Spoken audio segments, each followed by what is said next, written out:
إن الحمد لله نحمده ونستعينه ونستغفره ونعوذ بالله من شرور أنفسنا ومن سيئات أعمالنا. من يهده الله فلا مضل له ومن يضلل فلا هادي له، وأشهد أن لا إله إلا الله وحده لا شريك له، وأشهد أن محمدا عبده ورسوله صلى الله عليه وعلى آله وأصحابه والتابعين وتابع التابعين ومن تبعهم بإحسان إلى يوم الدين. يا أيها الذين آمنوا اتقوا الله حق تقاته ولا تموتن إلا وأنتم مسلمون. يا أيها الناس اتقوا ربكم الذي خلقكم من نفس واحدة وخلق منها زوجها وبث منهما رجالا كثيرا ونساء، واتقوا الله الذي تساءلون به والأرحام إن الله كان عليكم رقيبا. يا أيها الذين آمنوا اتقوا الله وقولوا قولا سديدا يصلح لكم أعمالكم ويغفر لكم ذنوبكم، ومن يطع الله ورسوله فقد فاز فوزا عظيما. أما بعد، فإن خير الحديث كتاب الله، وخير الهدي هدي محمد صلى الله عليه وعلى آله وسلم، وشر الأمور محدثاتها، فإن كل محدثة بدعة وكل بدعة ضلالة وكل ضلالة في النار. Ikhwani fillah, a'azakumullah. Ayat berikutnya yang mengandung sifat-sifat Allah yang Allah kenalkan dirinya di dalamnya adalah ayat Allah Subhanahu wa taala dalam surat Al-Furqan ayat 58. Wa tawakkal 'alal hayyil ladzi la yamut. Bertawakkallah, kata Allah, kepada yang Maha Hidup yang tidak pernah mati. Allah kenalkan dirinya dengan sifat hayy kembali, sebagaimana yang pernah disebut dalam ayat Al-Kursi. Allah sebutkan kembali namanya dengan Al-Hayy. Tawakkal 'alal Hayy.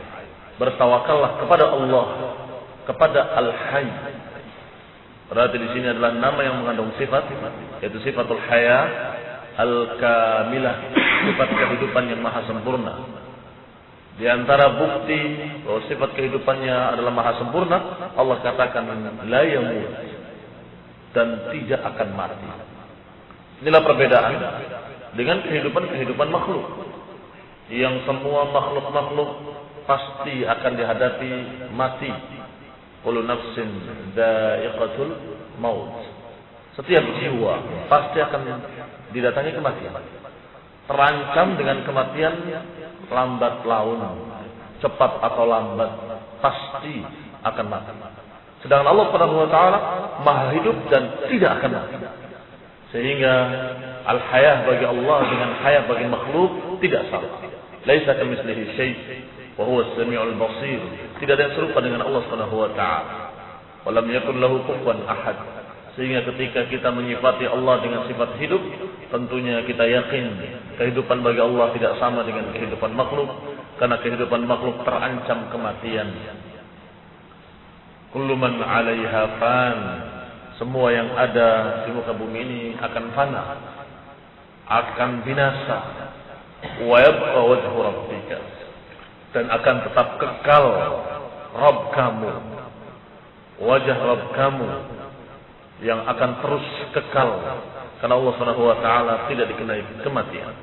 Tentunya sebagaimana telah diterangkan kemarin, kalau Allah Subhanahu wa taala memiliki al-haya al-kamilah, kalau Allah Subhanahu wa taala memiliki sifat kehidupan yang sempurna, maka maknanya semua sifat-sifat yang lainnya pun yang merupakan lawazimul haya.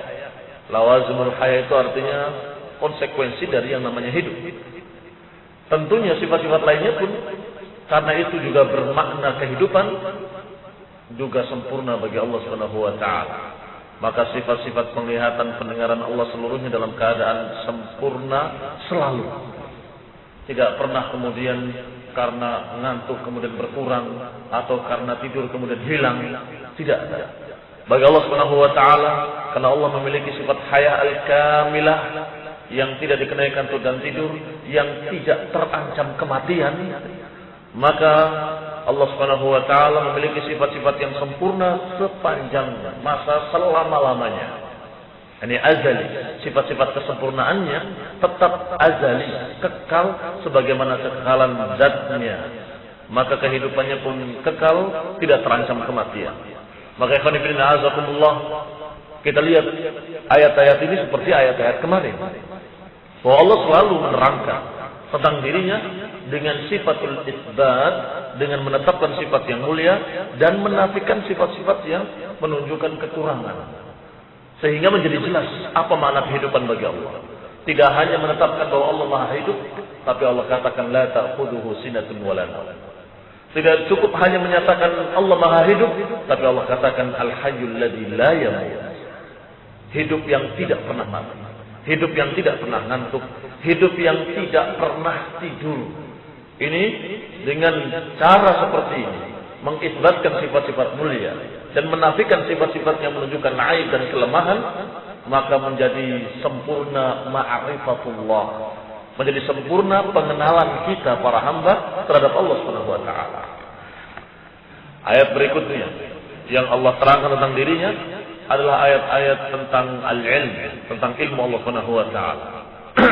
Allah berfirman dalam surat At-Tahrim, "Wa huwal alimul hakim." Dan Allah Maha mengetahui dan Maha bijaksana. Di dalam ayat lain surat Al-Hadid, Allah Subhanahu wa taala menyatakan, atau dalam surat Saba Allah katakan, wa huwal hakimul khabir. Allah Subhanahu wa taala Maha bijaksana dan Maha mengetahui. Allah kadang menetapkan Maha mengetahui dengan lafaz al-alim yang Maha berilmu. Kadang pula Allah memberitahu dengan lafaz lain, dengan lafaz al-khabir. Al-alim yang berilmu, al-khabir yang memiliki khabar. Yani khabar apapun Allah Maha tahu. Berita apapun, dimanapun, kapanpun, Allah Subhanahu wa taala Maha mengetahui. Sedangkan al-alim yang kaitannya dengan ilmu, Allah Maha mengetahui ilmu apapun. Maka dua-duanya sering diterjemahkan dengan hampir sama, bahwa Allah Maha mengetahui. Dikatakan pula secara rincinya, Allah sebutkan, ya'lamu ma yaliju fil ardi wa ma yakhruju minha wa ma yanzilu minas samai wa ma ya'ruju fiha. Allah Maha mengetahui apa yang tenggelam dalam bumi dan apa yang keluar dari bumi. Dan tahu Allah Maha tahu apa yang turun dari langit dan apa yang naik ke langit. Kalau kita melihat bumi ini, setiap hari, bahkan setiap saat, setiap detik, ada yang naik, ada yang turun. Setiap saat ada yang masuk ke dalam bumi, entah air, entah apapun, meresap ke dalam bumi atau masuk ke dalam bumi. Dan setiap saat, setiap detik, ada pula yang keluar dari bumi, yang pandangan manusia yang terbatas tidak bisa melihat. Pohon ini sepertinya kemarin dengan sekarang sama.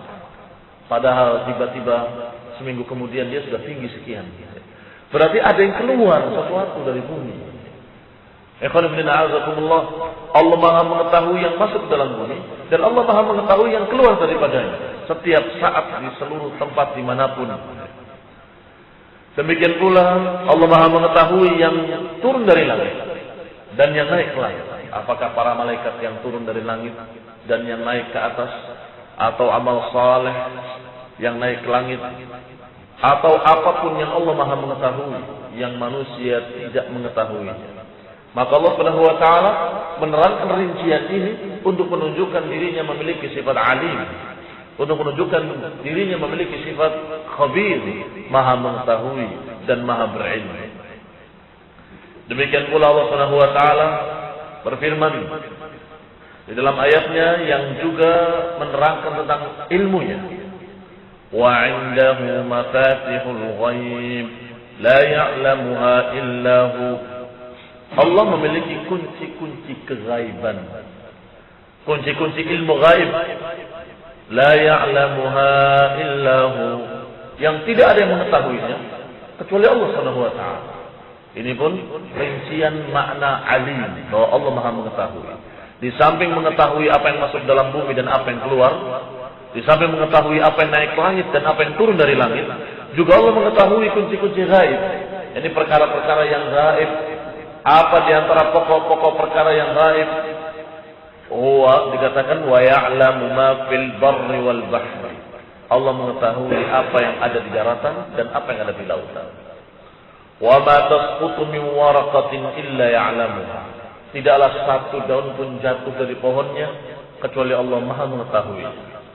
Wala habatin fi dhulumatil ardi wala rabbin wala yabisin illa fi kitabin mubin.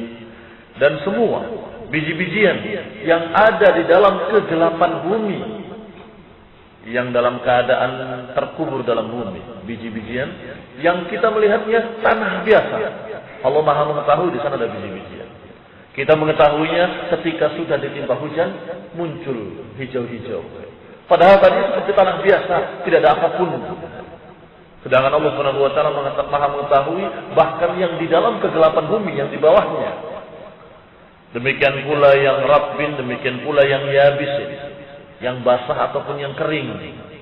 Semuanya fi kitabim mubin. Semuanya tercatat di dalam catatan yang jelas.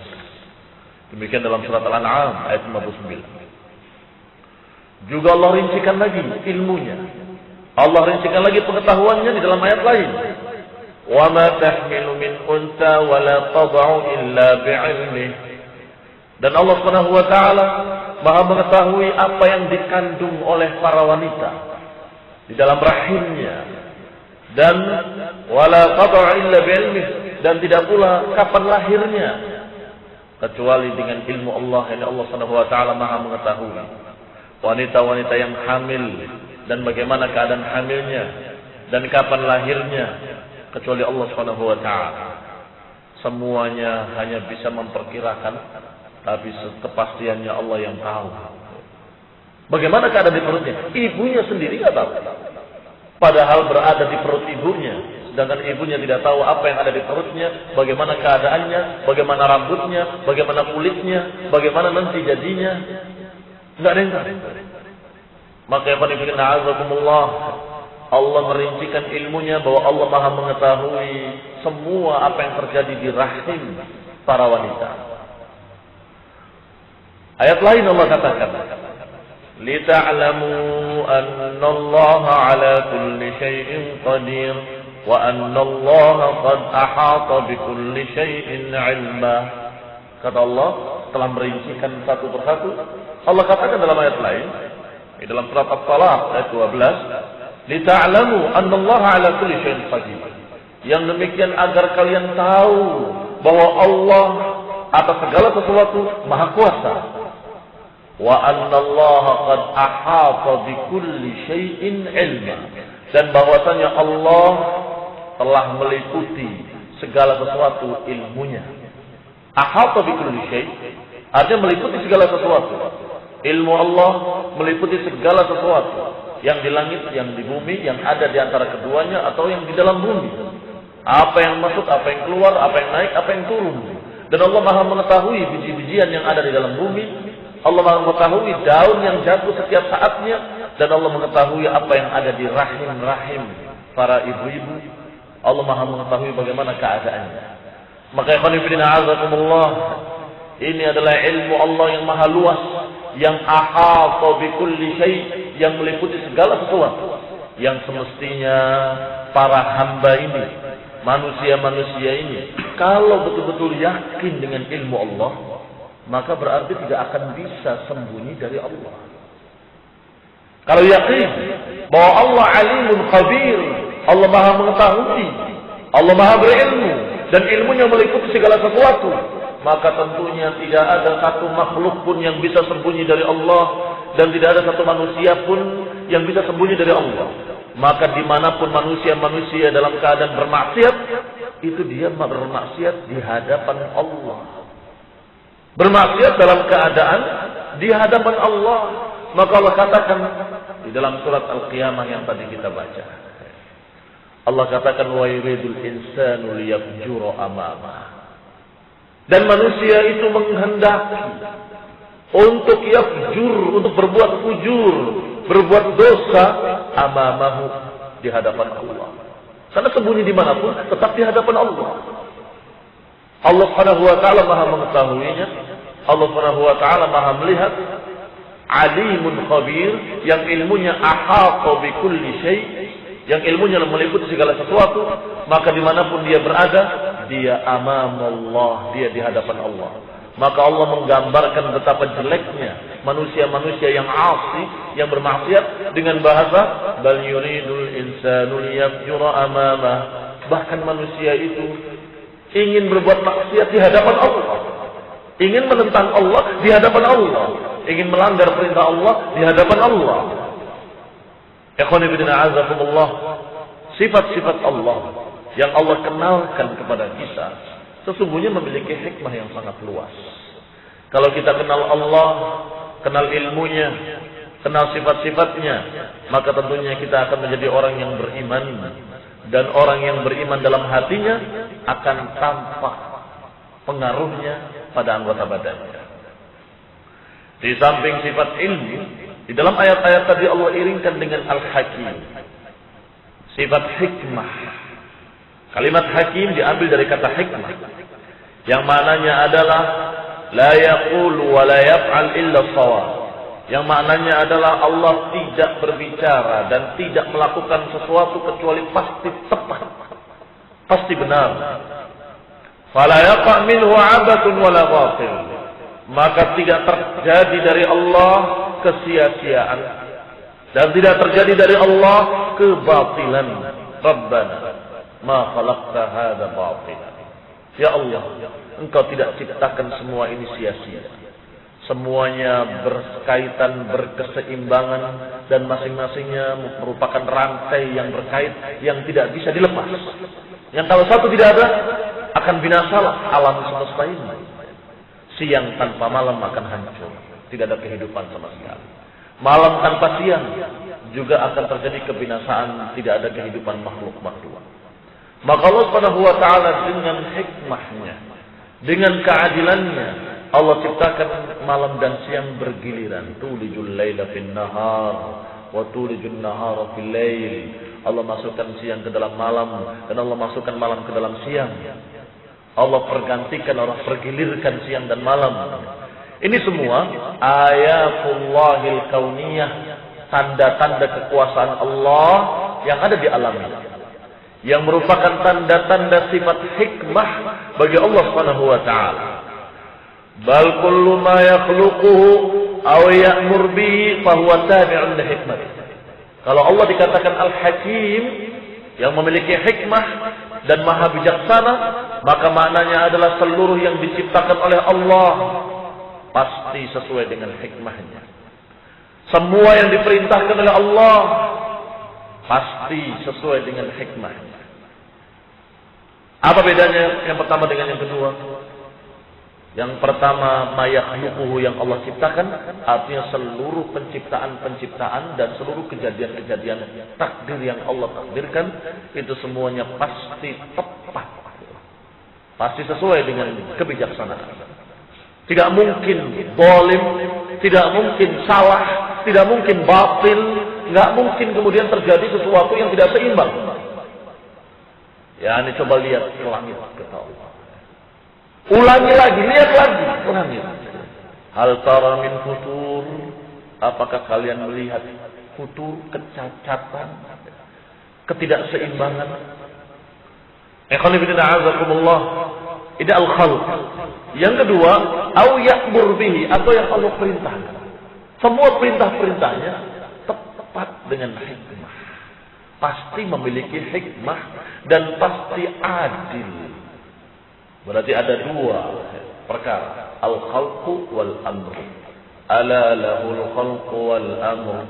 Ketahuilah bahwa al-khalq wal amr dua-duanya milik Allah Subhanahu wa taala. Al-khalq penciptaan segala sesuatu dan termasuk penciptaan kejadian-kejadian. Berarti takdir masuk di sini, di al-khalq. Sedangkan al-amr adalah syariat. Allah menghalalkan yang baik-baik, mengharamkan yang jelek-jelek. Allah Subhanahu wa taala memerintahkan perkara-perkara yang diperintahkan oleh Allah pasti yang baik-baik.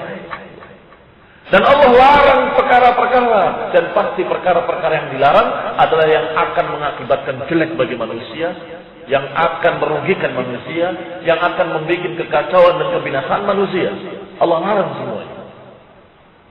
Yani dihalalkan at-thayyibat dan diharamkan khaba'ith. Ini maknanya hikmah. Ini amr. Allah perintahkan dengan perintah-perintah yang tepat. Allah larang dengan larangan-larangan yang tepat pula. Ini al-amr.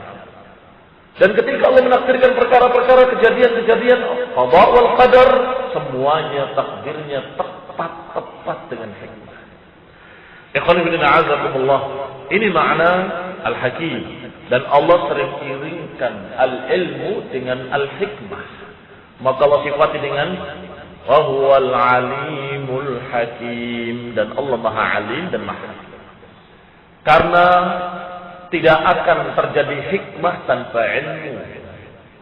Tidak mungkin akan tepat dalam menentukan kecuali karena sifat al-ilmu. Allah Maha mengetahui segalanya. Allah Maha mengetahui segala sesuatu. Maka Allah Subhanahu wa taala menciptakan, mengatur dan menentukan syariat dengan tepat pula sesuai dengan ilmunya. Wa qila huwa min fa'ilin bi ma'na muf'il, ma'nahu al-muhkim lil asya'i min al-ahkam. Ada makna lain dari hikmah yang juga tidak salah. Kalau tadi makna hikmah adalah ketepatan, tepat dalam berbicara dan tepat dalam melakukan sesuatu. Maka apa yang Allah takdirkan tepat dan apa yang Allah katakan dalam Quran juga tepat. Itu hikmah. Ada makna lain dari hikmah, dari kata-kata ihkam yang artinya mapan, mantap. Muhkim lil asya, yakni menentukan sesuatu dengan betul-betul itqan, sempurna. Fala yaqa fi khalqihi tafawutun wala futur. Maka ketika kita lihat ciptaan-ciptaan Allah, semuanya dalam keadaan muhkam, dalam keadaan mantap, dalam keadaan tidak pernah ada kesalahan sedikit pun. Ini juga makna hikmah. Dan kedua-duanya memang merupakan sifat Allah. Allah Maha bijaksana. Perbuatannya, ucapannya selalu tepat. Qada dan qadarnya selalu tepat. Dan perintah syariatnya selalu pas. Dan juga Allah Maha Hikmah dengan makna kedua, bahwa Allah Subhanahu wa taala ciptaan-ciptaannya sempurna. Ciptaan-ciptaannya betul-betul mantap, mapan. Ciptaan-ciptaan yang Allah ciptakan semuanya dalam keadaan tidak pernah ada kekurangan, tidak pernah ada kesalahan. Semuanya memang Allah kehendaki dan Allah jadikan sebagai perkara yang sempurna.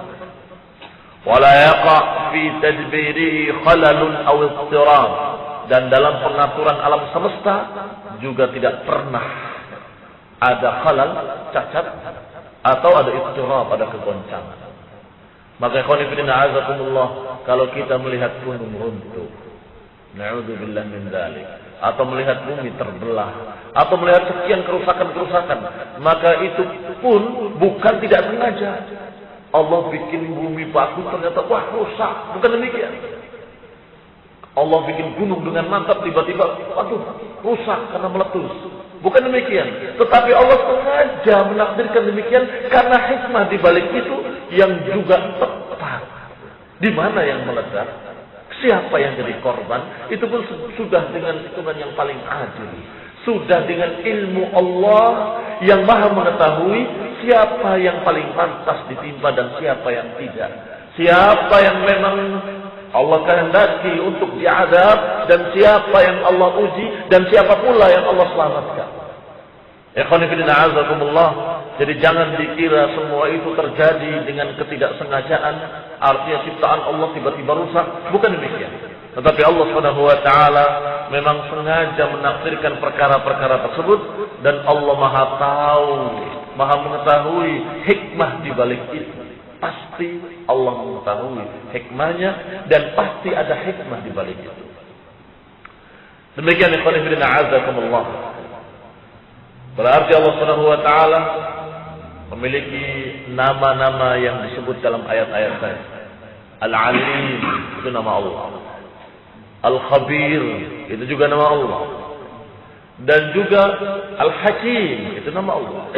Al-Alim maknanya yang memiliki sifat ilmu. Al-Khabir yang memiliki sifat khabar, maha mengetahui. Dan Al-Hakim yang maha memiliki sifat hikmah. Dan Allah Subhanahu wa taala menyebutkan rincian-rincian tadi sudah kita bahas di dalam ayat-ayat tadi bahwa Allah mengetahui dan maha mengetahui segala perkara dan Allah sebutkan secara rinci. Wallahu taala a'lam bis-shawab. Subhanakallahumma wa bihamdik asyhadu an la ilaha illa anta astaghfiruka wa atubu ilaik. Wassalamu alaikum warahmatullahi wabarakatuh.